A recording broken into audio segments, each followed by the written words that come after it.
সবচেয়ে বরকতময় বিয়ে ওই বিয়ে যেই বিয়েতে খরচ কম। শুনতেছেন? হ্যাঁ, আমলের নিয়তে শুনেন। ফাতিমা রাদিয়াল্লাহু তাআলা আনহার সাথে সাইয়েদনা আলীর বিয়ে হলো। ফাতিমাকে যে বিষ্ণু বললেন, আলী আমার কাছে এসে তোমার কথা বলেছে, তুমি কি রাজি? ফাতিমা কোনো কথা বলে না। আবার জিজ্ঞেস করা হলো, কথা বলে না। ফাসাকাতাত, চুপচাপ।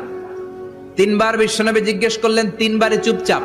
আসুকুতু নিসফুর রিদা, মেয়েদের চুপ থাকা সম্মতির অর্ধেক। জোরে কোন ঠিক কিনা? কি লজ্জাবতী নারী, কিছু বলেই না। তার মানে বাবা যেটা ডিসাইড করবে ওইটাই। ফাতেমার সাথে সাইয়েদনা আলীর বিয়ে হয়ে গেল।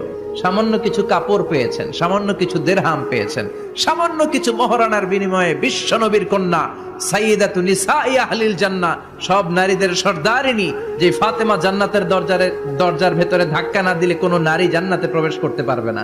সামান্য কিছু মহরানার বিনিময়ে বিয়ে হয়ে গিয়েছে। সুবহানাল্লাহ।